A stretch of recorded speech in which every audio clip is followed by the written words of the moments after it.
Hi guys, my name is आकाश।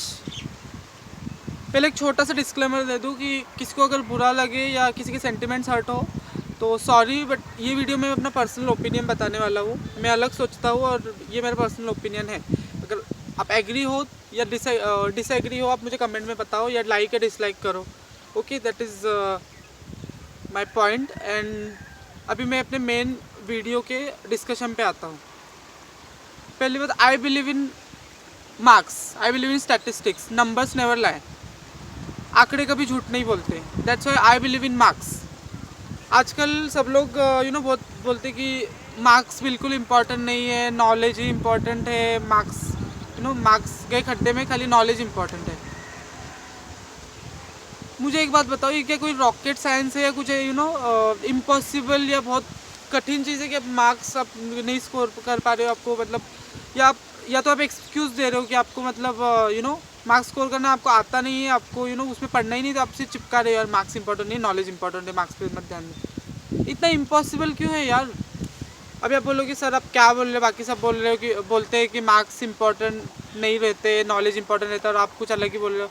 देखो, मैं जो बोल रहा हूँ उसके पीछे रीज़न है। रीज़न क्या है? मुझे लगता है कि दोनों इक्वली इम्पॉर्टेंट है। 50% मार्क्स इंपॉर्टेंट है, 50% नॉलेज इंपॉर्टेंट है। 60-40 भी नहीं।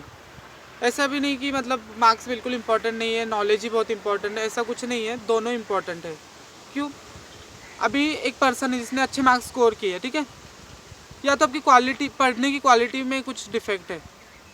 आपने सपोज अच्छे मार्क्स स्कोर किए, तो आपको नॉलेज क्यों नहीं है? फिर आपको नॉलेज उसी फील्ड का चाहिए ना। आप अकाउंट्स पढ़ रहे हो, कॉस्टिंग पढ़ रहे हो या मार्केटिंग पढ़ रहे हो, व्हाटएवर द सब्जेक्ट में भी आप जो पढ़ रहे हो, आप उसमें अगर अच्छे मार्क्स स्कोर कर रहे हो तो आपको नॉलेज होना चाहिए उस चीज़ का, या तो आपने समझ के नहीं पढ़ा। दोनों इंपॉर्टेंट है। मार्क्स आपने स्कोर किए हैं तो आपको उसके रिगार्डिंग नॉलेज होना चाहिए। और दूसरे, अभी जो दूसरे लोग, उनके ऊपर आता हूँ, वो क्या बोलते हैं, हम नॉलेज इंपॉर्टेंट है, मार्क्स इंपॉर्टेंट नहीं है। चलो एग्री, आपके पास नॉलेज है, ठीक है, मार्क्स आपके लिए इंपॉर्टेंट नहीं है, आपके पास नॉलेज है, बहुत अच्छा खासा नॉलेज है उस सब्जेक्ट के रिगार्डिंग। उस सब्जेक्ट के रिगार्डिंग दूसरा कुछ नॉलेज फ़ायदे का नहीं है। आप बोल रहे थे मार्क्स इंपॉर्टेंट नहीं, नॉलेज इंपॉर्टेंट है, तो आपके पास नॉलेज है उस सब्जेक्ट के रिगार्डिंग, तो आपको पेपर लिखने में क्या प्रॉब्लम है? आप कॉमर्स वाले हो और आपको बायोलॉजी का कोई क्वेश्चन दे दिया, ऐसा कुछ है क्या? नहीं ना, ऐसा नहीं है। तो व्हाट इज़ द इशू? या तो आप एक्सक्यूज़ दे रहे हो, सिंपल, या आपको मतलब हार्डवर्क करना ही नहीं है, बस एक्सक्यूज़ देना है कि यार मार्क्स थोड़ा इंपॉर्टेंट होते हैं, हम नॉलेज बहुत, ऐसे लोगों को टू बी ऑनेस्ट नॉलेज का के भी नहीं पता रहता। जो सिंसियरली पढ़ते हैं उनको नॉलेज भी रहता है, एंड प्रैक्टिकल नॉलेज भी रहता है, एकेडमिक नॉलेज भी रहता है। जो खाली एक्सक्यूज़ देते हैं ना, वो खाली पीछा छुड़ाते हैं क्वेश्चन से। मार्क्स अच्छे नहीं आ रहे एंड पढ़ना भी नहीं है, तो इसके वजह से मार्क्स इतने इंपॉर्टेंट नहीं रहते यार, ऐसा। तो ये मेरा पॉइंट था, दोनों साथ में जा सकते हैं ना। आप ऐसे क्यों सोचते हो कि खाली नॉलेज ही गेन करनी? कहाँ से नॉलेज गेन करोगे वो बताओ मुझे। आप कॉलेज आपने लगाया है और आप कहीं जॉब करोगे क्या? कहाँ से नॉलेज लाओगे? जो आपके एकेडमिक्स में दिया है उसको अच्छे से पढ़ो, उसको अच्छे से समझो, वो पहले आप वो तो करो, फिर प्रैक्टिकल नॉलेज पे जाओगे ना। सिर्फ आप बोलते फिर रहे हो कि नॉलेज इंपॉर्टेंट है, मार्क्स इंपॉर्टेंट नहीं है, पागल है क्या, मार्क्स पे ध्यान दे रहे, ऐसे थोड़ा ना होता है। You are just giving a excuse. अभी कुछ लोग बोलेंगे कि सर वो प्रैक्टिकल हम पढ़ लेते लेकिन थ्योरी नहीं हो पाता। यार आपके पास अगर नॉलेज है तो आपको उल्टा सबसे ज़्यादा मार्क्स लाने चाहिए। क्यों? आप थ्योरी, पहली बात, पूरा थ्योरी को याद करता भी नहीं, और आपके पास अगर नॉलेज है तो फिर लिखो ना, खुद के ओन वर्ड्स में लिखो ना। आपको क्या कुछ अलग थोड़ा ना, आपको दूसरे कोई फील्ड का आपको कुछ बोल दिया लिखो। आपको नॉलेज है तो लिखो। प्रैक्टिकल है तो आपको अच्छा लगता है, बोले प्रैक्टिकल थ्योरी को हो गया खड्डे में, तो प्रैक्टिकल करो, थ्योरी में भी फिर लिखो ना अच्छे से। अच्छा सर आप ऐसे कैसे बोल रहे हो, आप मन से थोड़ा ना लिख सकते, पॉइंटर याद करते, तो करो ना। आपको कुछ अलग अलग BSc IT के जो पॉइंट्स रहते हैं, कुछ वो आंसर आपको इसमें कॉमर्स में तो नहीं लिखने हैं। या same with other student, BSc IT या साइंस वाले स्टूडेंट को कॉमर्स के कोई टेक्निकल चीज़ें तो नहीं पूछ ली, तो आपको अपने फील्ड के बारे में आपको इतना नॉलेज है तो फिर लिखो ना, क्यों आप एक्सक्यूज़ दे रहे हो? तो ये मेरा पॉइंट है। अभी हम आते हैं मेन एडवांटेजेस पे, वीडियो उसके बारे में, इंपॉर्टेंस ऑफ मार्क्स। तो क्या क्या इंपॉर्टेंस रहते हैं अच्छे मार्क्स के? सबसे पहला, जो आप लोग बोलते हो ना कि नॉलेज इम्पोर्टेंट रहता है इंटरव्यू पे, ये सब थोड़ा ना चलता है, मार्क्स थोड़ा ना देखते हैं उधर, नॉलेज देखते हैं। तो दोस्त ठीक है एग्री, नॉलेज देखते हैं, लेकिन उधर इंटरव्यू का आपको कॉल भी तो आना चाहिए ना। कॉल ही नहीं आया, ऐसे ना, कॉल ही नहीं आया तो आप कहाँ दिखाओगे अपना नॉलेज। वो जो पर्सन बोलता है ना कि मार्क्स इंपॉर्टेंट नहीं होते यार, नॉलेज इंपॉर्टेंट होता है, वही हाईएस्ट मार्क्स वालों को पहले अंदर बुलाएगा इंटरव्यू के लिए। रिक्रूटमेंट के टाइम, इंटरव्यू तो बाद में, तो पहले रिक्रूटमेंट होता है। आप रिज्यूमे भेजते हो, स्टार्टिंग का इनिशियल प्रोसेस करते हो, तो रिज्यूमे से शॉर्टलिस्ट करते हैं। तो फिल्टरिंग कहाँ करते हैं, पहली फिल्टरिंग कहाँ आएगी, वर्क एक्सपीरियंस, मार्क्स आएंगे ही ना उधर। एक 60% वाला बंदा है, एक 80% वाला बंदा है, उसका अट्रैक्टिव पोर्टफोलियो है, हर लेवल में अच्छे मार्क्स स्कोर किया, तो किसको आप लोगे, आप खुद का देखो। तो वही मैं बोल रहा हूँ, आपको पहले कॉल तो आए। आधा 50% क्यों बोल रहा हूँ, मार्क्स इंपॉर्टेंट है और 50% नॉलेज। 50% काम आपका मार्क्स करेगा, आपको कॉल आएगा इंटरव्यू का, आधा आपको नॉलेज फिर उधर झाड़ देना, नॉलेज इंटरव्यू में क्रैक कर लेना। कि मार्क्स ही इतने गंदे, आपको बुलाएगा भी तो नहीं कोई इंटरव्यू। सॉरी मेरी मतलब वर्डिंग गंदी है, लेकिन ये मैंने बहुत झेल चुका हुआ है मैं आर्गूमेंट, और मुझे अभी खुद का पर्सनल ओपिनियन बताना है बेसिकली। फर्स्ट पॉइंट हो गया इंटरव्यू बेनिफिट। सेकेंड क्या है, ROI क्या होता है, return on investment. Return on investment commerce के स्टूडेंट को, जिन लोगों ने किया होगा उनको पता है। शॉर्ट में मैं बता रहा हूँ, अभी सपोज मैंने बिजनेस में कैपिटल डाला 1 लाख का, प्रॉफिट कमाया 10,000, तो 10,000 divide by that capital into 100, तो परसेंटेज बनता है 10%। तो मेरा ROI, रिटर्न ऑन इन्वेस्टमेंट है 10%। ठीक है, सेम मैं दूसरा एग्जांपल दूँ तो मेरे पास 50,000 है, ठीक है, मैं 50,000 का मैं सोच रहा हूँ यार ऐसे पड़े रहे सेविंग में, उससे मैं FD करवा लूँ उसका। 50,000 मैंने डाल दिया FD में, ठीक है, उसका 5% मैं 5% पकड़ रहा हूँ, ठीक है, 5% इंटरेस्ट मिल रहा है मुझे। कितना मिलेगा, 2,500।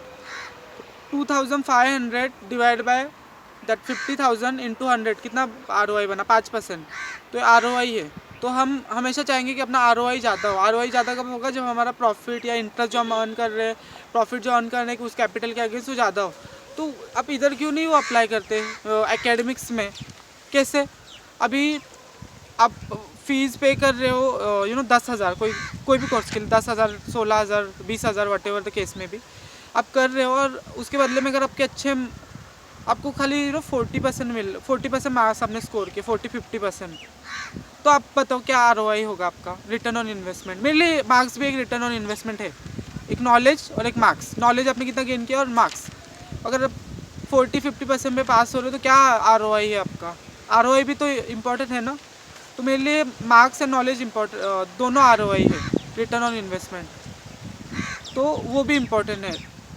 तीसरा आपका पोर्टफोलियो, एकेडमिक पोर्टफोलियो। आपका रिज्यूमे देख के लगना चाहिए यार कि हाँ लड़के ने कुछ तो मेहनत की है, खाली ऐसे FY SY TY या 11th-12th एज द केस में भी कोई भी लेवल पे इसने मतलब पढ़ा है, मतलब अच्छे से। इंटरव्यू तो बात की बात होती है दोस्त, इंटरव्यू बात की बात होती है, पहले वो जज कर लेते हैं आपको, रिज्यूमे से ही जज कर लेते हो। रिज्यूमे कैसे आपका अट्रैक्टिव लगेगा, ने क्या क्या एक्टिविटीज़ की है, किधर किधर पार्टिसिपेट किया है, क्या क्या मार्क्स है आपके, कौन से ग्रेड्स है, तो इसके लिए मार्क्स इंपॉर्टेंट रहते हैं, इसके लिए ग्रेड्स इंपॉर्टेंट रहते हैं। उसके बाद फोर्थ एडवांटेज है, वो सबसे इम्पॉर्टेंट है, मतलब बाकी सबसे ज़्यादा इम्पॉर्टेंट है, वो है आपका सेल्फ कॉन्फिडेंस। आपने 12th में स्कोर किए 70, ठीक है, और आपने FY SY TY में उससे एक स्टेप आगे गए, 80 क्रॉस किया। एग्जांपल दे रहा हूँ मैं, ग्रोथ के लिए बोल रहा हूँ, बस अभी आपने जितना स्कोर किया उससे ज़्यादा स्कोर किया, तो यार आपके अंदर एक सेल्फ कॉन्फिडेंस बढ़ेगा कि हाँ मैं कुछ कर रहा हूँ, मैं कुछ ग्रोथ है मेरे में। एक कंपटीशन फैक्टर्स भी रहता है, बाकी लोगों से ज़्यादा स्कोर कर पाते हो या नहीं, लेकिन एक उनको टक्कर दे पा रहे हो। हाँ मतलब उसका 80 आया है लेकिन मेरा भी तो 70 आया है, मतलब ऐसा नहीं कि मेरा 55 आया है। एग्जाम्पल दे रहा हूँ। तो एक सेल्फ कॉन्फिडेंस आप में बढ़ेगा, आप खुद से कंपेयर करो, बाकी सबको जान दो। लास्ट आप कैसे थे, आप क्या कॉन्फिडेंस, आप एक बार अपने 75 क्रॉस किया ना, आपको लगे हाँ एकेडमिकली मैं कुछ कर रहा हूँ, तो आप नेक्स्ट टाइम 75 से ज़्यादा ही टारगेट करोगे, ग्रोथ बढ़ते जाएगी आपकी। तो सबसे इम्पोर्टेंट है ये क्या बोलते हैं, कॉन्फिडेंस। सबसे इम्पोर्टेंट कॉन्फिडेंस है। तो फोर्थ एडवांटेज ये। और फिफ्थ में बोलूँगा तो क्या, रिस्पेक्ट अगर आप अच्छे मार्क्स स्कोर कर रहे हो तो आपको रिस्पेक्ट मिलेगी, किसकी रिलेटिव्स की रिस्पेक्ट मिलेगी, टीचर्स की रिस्पेक्ट मिलेगी, आपको एक रेपो बनेगा। एडवांटेजेस ही है अच्छे मार्क्स के। तो वही मैं बोल रहा हूँ कि मार्क्स को ऐसे इग्नोर मत करो। वो आई थिंक आपका एक्सक्यूज़ है कि आपको पढ़ना नहीं है, आपको स्कोर नहीं करना है, आप कर नहीं पा रहे हो, तो आप खाली बोल रहे हो यार एनीवेज छोड़ो ना, मार्क्स थोड़ा उतने इंपॉर्टेंट होते। पहले एकेडमिक पढ़ो, एकेडमिक्स से ही आपको नॉलेज मिलेगा, बेसिक चीज़ें आपको पता होंगी ना, तब आप बाहर अप्लाई करने का सोचोगे। अकाउंट्स का आपको डेबिट क्रेडिट नहीं पता, बाहर प्रैक्टिकली क्या करोगे? आया ना बुकिश नॉलेज पे आया ना, डेबिट क्रेडिट पढ़ो उसके अच्छे से, जस्ट बहुत छोटा एग्जांपल दे रहा हूँ। और ये सब एप्लीकेबल है साइंस के स्टूडेंट या दूसरे कोई स्टूडेंट है उनको भी।